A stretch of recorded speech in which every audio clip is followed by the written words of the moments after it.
Douglas Timmins is an electronic artist who takes pictures of interesting scenes in the city, bar staff and celebrities who visit the thriving centre for art called Oranmore. No photograph is ever planned with me. I might say to someone, I'll take your photograph tomorrow, but I don't say wear this, wear that. I do portraits. I don't say wear your hair up, wear your hair down. I want them to be like themselves. For that very reason, I don't take kids' photographs because they're the biggest bunch of posers out. They look winsome, they look great, and if it was Dakota Fanning as a child, maybe, but they're not my scene. The adults, the older they are actually, probably to me the more appealing. If you want to take a photograph of someone and turn it into a study of that person, that's what I do. I don't take a photograph and make it an oil painting or a watercolour. I take a photograph and make it a study of the individual. He gets inspiration from the things around him in the West End, just like the glass building in the Margaret Drive BBC Hotel.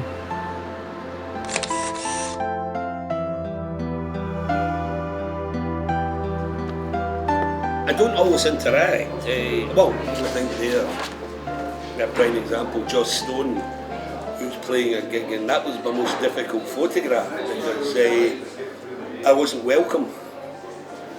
And so I hung around until I could speak to her. And when I spoke to her, I persuaded her into taking a photograph. But a very limited, and I mean a very limited time period to do it in. Now, if you go onto the internet and look at pictures of Joss Stone, you'll see she never looks the same in any picture. Any two pictures, she looks different. They're all posed, they're never Joss Stone.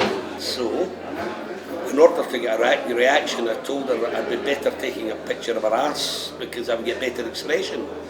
And she turned round and presented her back to me, and then as she turned, she was laughing. And that is the nearest you get to a natural picture of Joss Stone.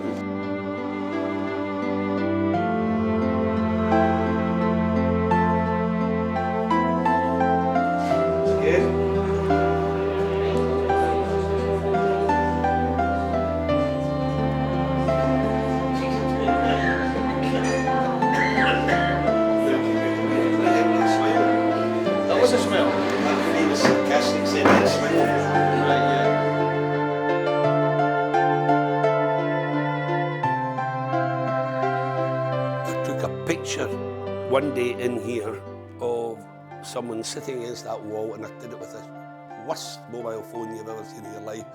It must have been about 1 pixel in it. I took it back, and it was the first time I'd ever professionally taken it. Now, incidentally, I'd stopped drinking the week before, so it must have been quite boring for me. So I had to, the devil makes work for idle hands. So I had gone back with the picture, and a boy in Asden Coatbridge managed to get this onto disc for me because it wasn't an easy thing like nowadays. You took a picture with your mobile phone, and that was it. It was on your mobile phone forever. It went nowhere else, at least in the cheap mobile phone I had. And then I thought that's quite a nice picture if you could actually see her face. So I went out and I bought this very expensive camera in 1999. And the rest was history. People are doing things electronically to sell them, they're not doing them for art's sake.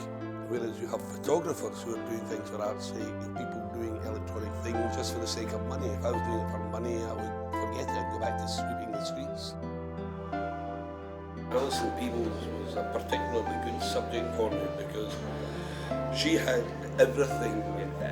She's one of the most remarkable actresses that Scotland's produced, and she has everything in abundance, and it all shows in her face, her character. She's a mature actress, she's beautiful, striking, and she has a problem, I'm sure she wouldn't mind me saying it, but she has problems with MS, and these all come through, and they're all part of the character. It makes her such a remarkable woman. And she still carries on directing and acting. She appeared recently in several plays, and she still carries on through the pain barrier. My name's Ian Patterson. I'm a writer, and I know Douglas quite well. My name's Colin Beattie, and I'm the proprietor of Oranmore.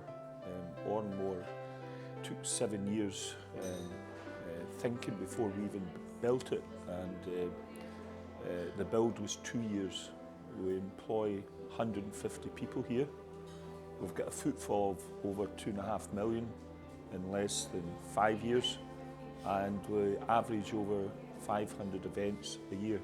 And one of our policies is promoting public art. I like his work, yeah. It's an odd, modern kind of innovation, isn't it? It looks, if you look at Douglas's work from a distance, you think you're looking at paintings, but you get up close and you realise, well, there's not the texture of a painting. So it's quite an unusual medium that he's found himself in. I like the contemporariness of it, and I think it works well with the stone. And I like the idea of, as I said earlier, supporting new artists, even though he comes in an old frame.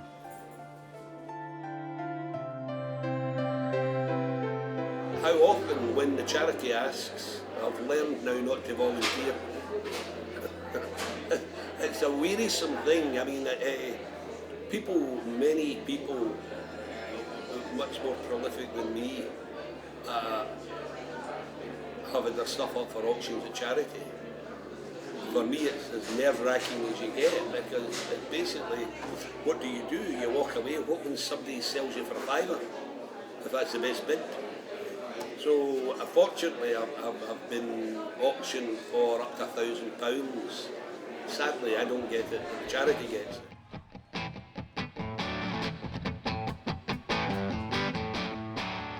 Well, I lived in LA for about just over 3 years, and I was a private bodyguard to a chap called Alan Siegel, who had built most of Century City and most of Riverside. And Alan Siegel was a little guy, Jewish, about 84 years of age, and the reason he needed me to bodyguard him was that he had a tongue on him like a viper, and he had this charm of not paying any bills unless he was absolutely forced to, i.e. people with clubs coming up to the office to try and get it, and my job was to make sure that nobody come up and hit him with a club or got any money for that matter, for which they gave me a pump-action shotgun, and that was to discourage, the casual debt collector. But Alan Siegel was hysterical because he had all this money and even his relatives hated him, and he used to call me Scotsman, well, fucking Scotsman actually, and the one thing he couldn't stand was me opening the door of the car for him. So that was the one thing I always did for him, because he was 84 and very, very fit and with a brain of a man half his age. But he certainly was only an inspiration to not owe enough money for folk to want to come around and collect them with guns.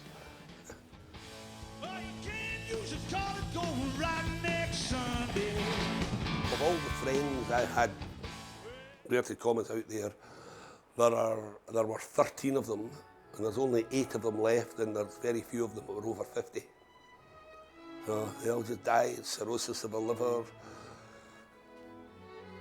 heart, kidney, lungs, because you have to smoke, incidentally, it's compulsory to smoke 80 cigarettes a day in Glenboy too. I stopped smoking because I get 4 broken ribs, all at the one time. So smoking a cigarette's out the question for about 6 weeks anyway, because the pain is just eye-watering. And the only reason I had 4 broken ribs is I fell when I was drunk.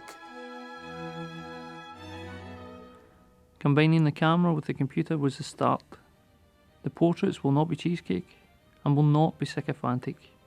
They will be what he wants them to be. How long's a bit of string? It begins and it only finishes when I get up from the computer. I don't go away and leave it or save it and come back to it. It's a continuous process that might be an hour, it might be 5 hours, it might be 6 hours. Depends how engrossed I get in it and how difficult the person is I'm taking.